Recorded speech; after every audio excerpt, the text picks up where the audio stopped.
Hey, it's W5HRO. Here's a status update on the shack, and it's going to be the shack and the shop, but I'm going to post it as the shack video.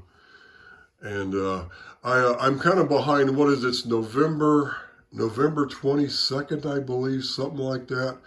It's getting close to Thanksgiving. I'm behind schedule like always. We got I got the new storage shed built out and back about the last couple weeks of June, last 2 or 3 weeks of June. And I did a lot of work outside, and I was painting and replacing some wood around the house, doing some landscaping stuff. And then I realized I better hurry up and get, some stuff done, because it's going to get so hot that and of course it got so hot that I had to stop for a while, and it just was overwhelming for 2.5 months. And then finally, about the first part of October, we started getting some cooler weather, and I started going back outside, and then the rain hit after a few days, so I had to wait for the rain. But I finally got the garage, the shop out there in the garage on the other side of that wall, which we'll go out there in a minute, and I got that all cleaned out most of the way. I got all the stuff that had to go in the storage building, except for a few more things, which I'm going to take out there today. And I was able to get everything out of here and clean the actual shack up. And look what I got now here. I got I've made it official. This is the radio room. This is the shack. If they didn't have one that said shack, that would have been cool. But anyway, I rearranged everything like this, and it's much better. I did get this chair, the XYLs, my wife's sister, they own a care home not too far from here. And they had basically a client, a patient is, getting ready to die and everything, getting close. So her daughter bought her this brand new chair. It's like $1,500. It has all the remote control stuff on it and everything. I mean, I can customize it to fit my butt, and it's perfect, man. My back, the lower back thing, it pushes it out, and it's really helpful. It tilts all the way back. I can take naps in it. Now I'm going to be a lazy ham, But I got that, and that was kind of the main thing. So when I got that, I realized the stereo had to go over here. So this is my Macintosh system. That's the first hybrid stereo they ever made. That's that Macintosh, the Mac 1700. It's tubes and transistors in it. And the thing's like brand new. I paid a pretty penny for that from a guy down in LA back in around, was it 2013 maybe. But I also found this thing I found on eBay. Somebody found this. This was in somebody's closet stored away. And these things, whenever you find, this is the EQ box. And they came up with the EQ box to go with these Macintosh speakers. And the crossovers, the speakers sound good, but they realized they had an issue, so they did this to correct the problem, then enhance it. And this is like the first EQ box. This came out, I think, like in 1970, I believe, 69 or 70. But it was brand new in the box, and I've got the box for it. Somebody found it in some guy's closet, and I think I paid like around $900 for it or something. Not cheap, but it's where are you going to find one? Because most of these ones you find, this glass, this stuff is all, the stuff behind it's all screwed up. This was still sealed in the box, so it had never been used. So anyway, I have a matching Macintosh CD player from the 80s with the same wooden type, same thing. So one of these cabinets on it, and it's in the closet. And I was going to get a separate thing and put it between it and the speaker, but then I realized all I have to do is modify this. Now, I don't know if this was an actual thing that just was mass produced by a furniture company, or this was something that somebody had made custom for their own, for their own reason. But it looks like this would be like the silverware drawer for like the silver, right? The sterling silver or whatever. Then you'd have china plate stacked. There's only one piece of glass and only one slot for the pegs. The glass shelf was designed to go there. You can't move it up or down. So I realized what I can do, because I also have my turntable. I'm just going to get some wood and go around the sides. I'm going to build a frame up in here, and I'm going to stain it with. I'll find some stain the same color where you won't even hardly be able to see it. And I'll have crossbars, and I'm going to have 3 shells. I'll have this thing on the top.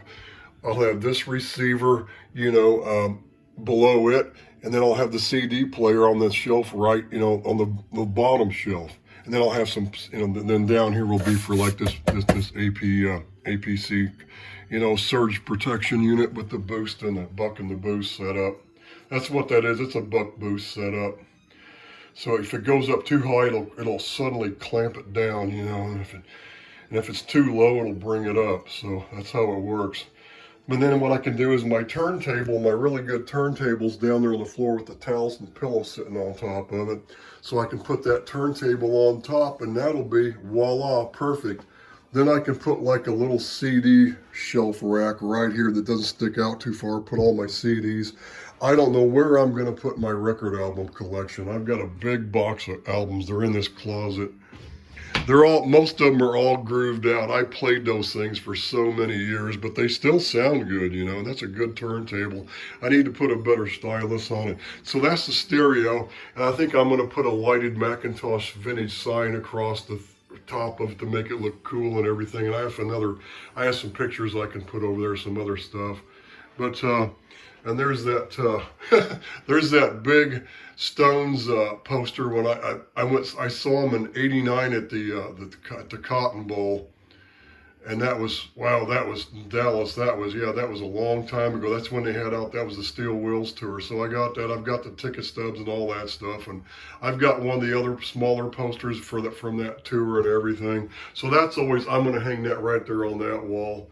This wall I've got a couple pictures. I could put a small, I don't know where I'm going to put my books. I could put my books there, but we'll leave that alone for now, because I'm going to run the carpet cleaner in here soon too a little bit. You can see where it's kind of lighter colored in some places where that thing was. So I'm going to clean everything in here. But here's the setup. I don't have, this is my 10-meter setup, which I have not had it turned on all winter. The antenna coax for my Yagi, my 4-element 10-meter Yagi, used to come under this door, and it ran around here, and I was going to run it through the house. I just cut it off right there because it had smashed the coax so bad right there at that point. I just cut it there, and I rolled it up. I taped it and the rotor cable, and I just threw it beside the new Bosch heat pump unit that we have now for our HIVAC system. And I just threw it beside there, and I have yet to run that coax and other cable through that same place in the wall, which I need to do that. So I have not even played around on 10 meters yet. But what I did do was, I have up that DX Engineering, that 80 meter, vertical, right? Quarter wave, full height vertical. That thing extends up to like 70 some feet, 71, 72, 73 feet, something like that. And I had it up at 66 feet. And somebody said, you know what you should do, Brian?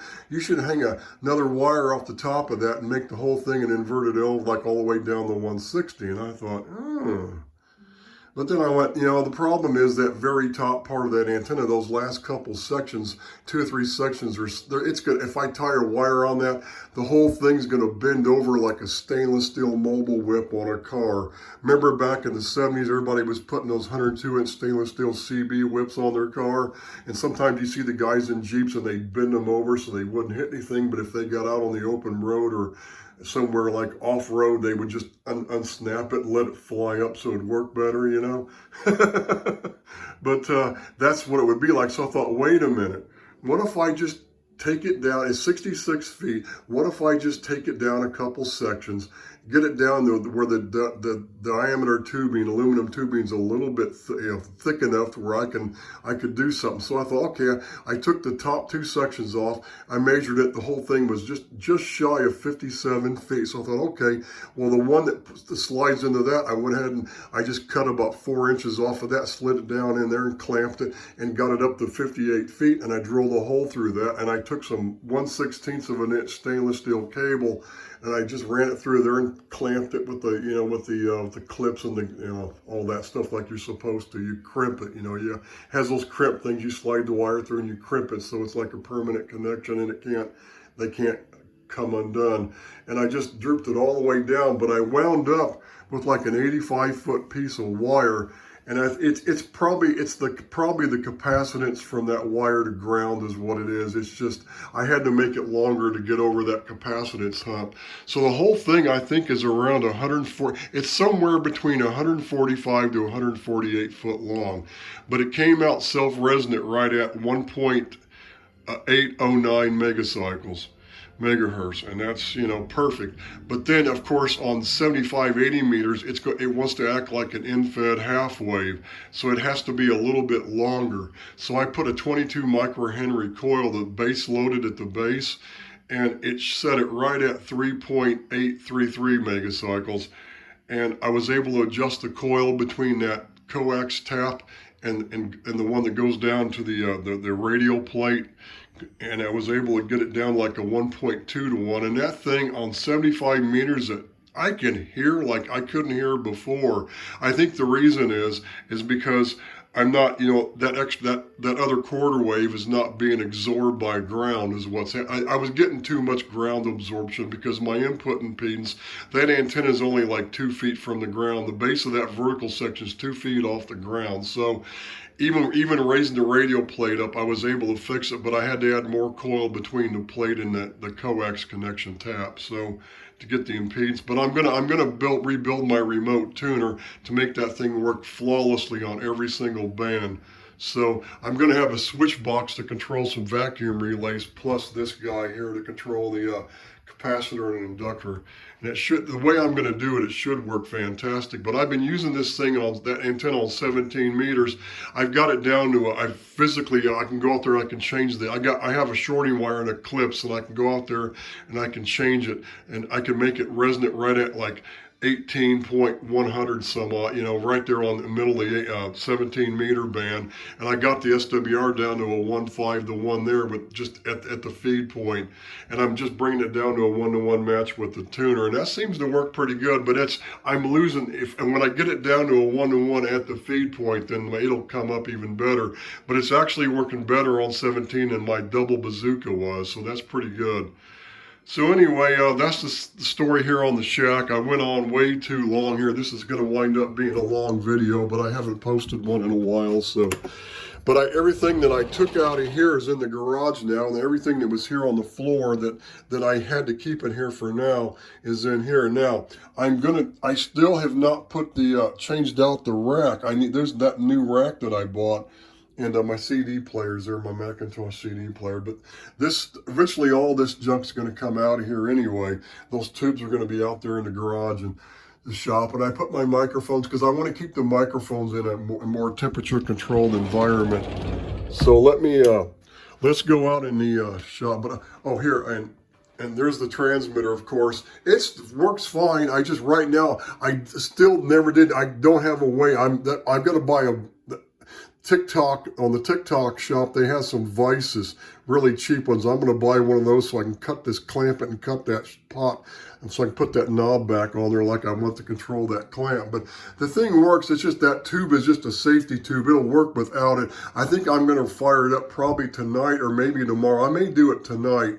That's why it's kind of pulled out. I was looking at it. I think I'm going to slide the rack out and make sure I didn't forget. The 1625 tube's not in there right now. I could just leave it out and turn it on the night, warm it up, get on 75, see how good it worked, because I haven't had it on the air in a while. So I'm going to do that. Then as soon as I get my bench in the shop cleaned off, which you're going to see here in just a minute, I'm going to take that out there and finish it.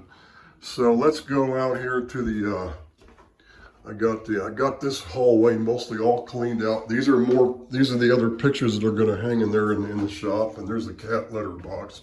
You don't need to see that, but right now, this is what I'm going to work on today and tomorrow. I'm going to start pulling this stuff off the bench, because what happened is I was pulling everything out of boxes. There was nothing here. This desk was not here. None of this stuff was here. This was the stuff that was in that closet there in the shack in the radio room. So I had to put it somewhere. But you see, I got the TikTok shop shells. Those things were like $45 a piece, or they're cheap.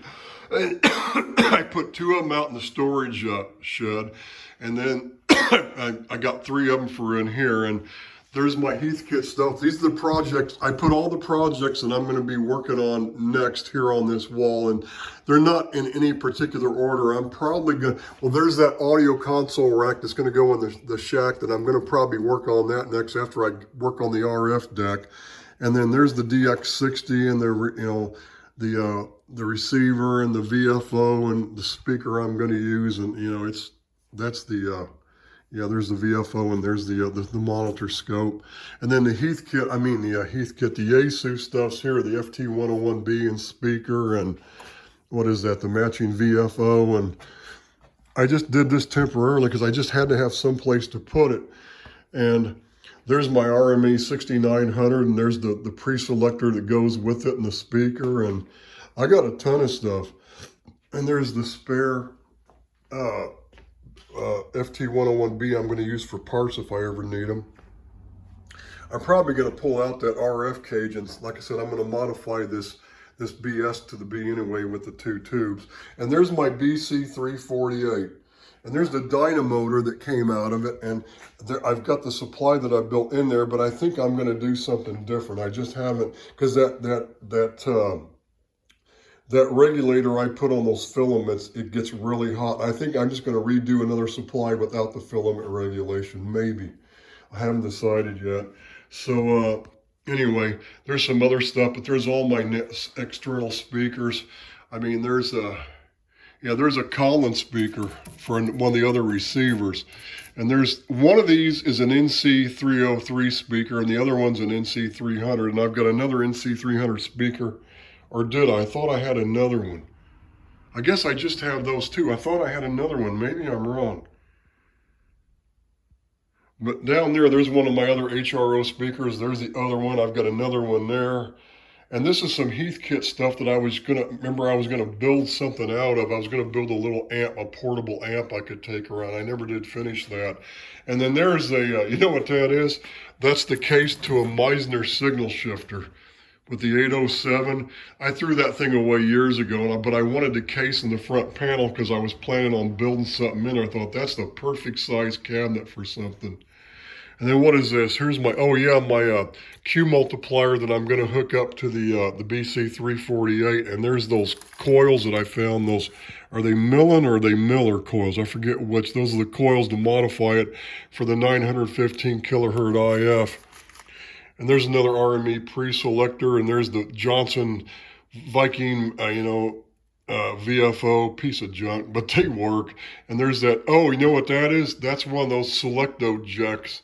One of those National Selecto jack. It's like an audio filter for the receivers.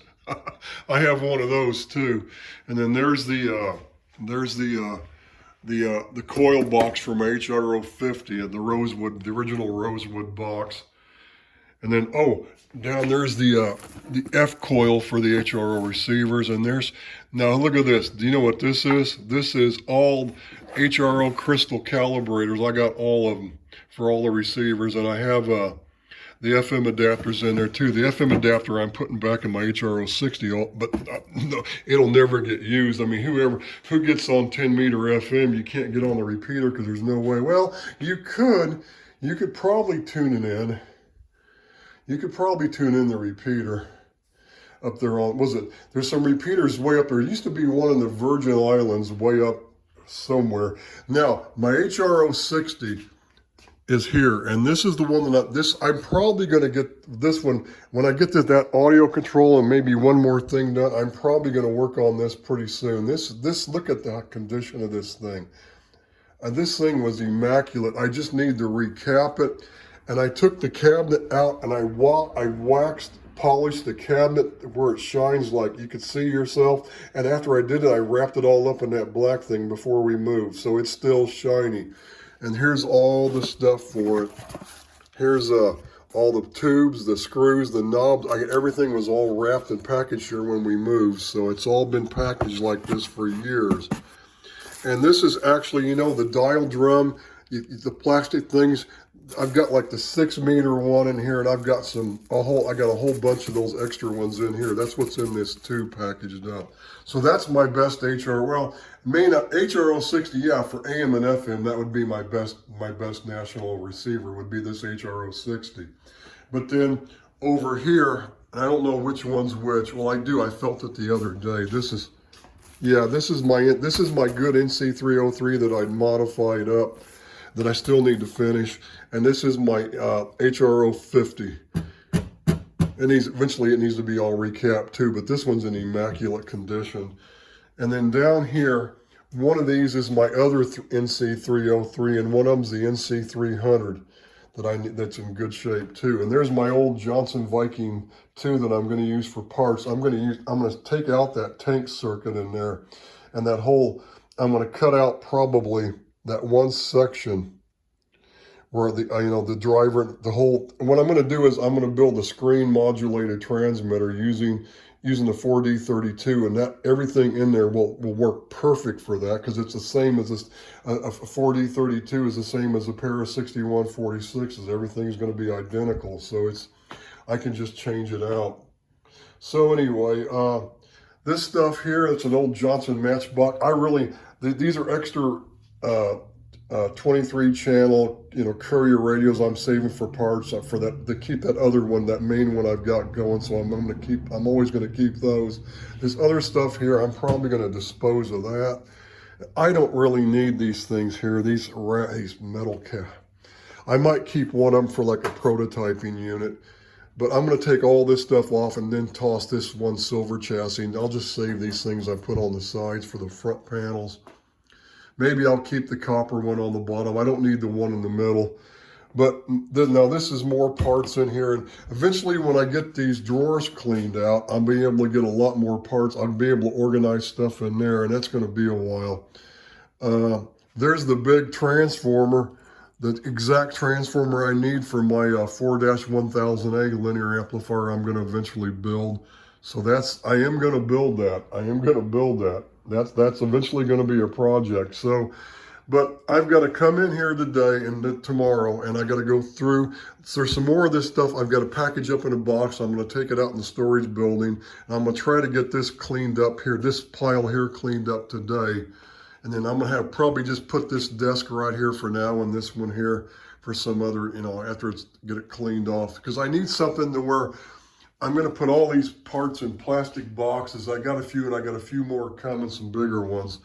So I've got to start taking this stuff off the bench. I am going to start working on this. I'm going to start picking this stuff up, a little bit of it off either today or tomorrow. So eventually when I get this cleaned off, I'm going to take everything off, blow it, dust it off, clean it good, turn everything on, let it heat up good, and then I'm going to bring the RF deck out here and get back to work. So anyway, that's the status. But you see, this was a lot cleaner last weekend because I cleaned out the stuff in the closet in the radio room, and then I wound up with all this extra stuff out here. So, anyway, but you can see I'm making progress. I'm just behind schedule.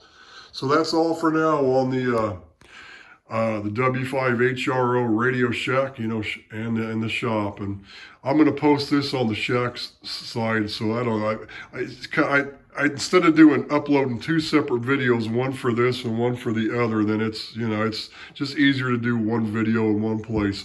73s for now.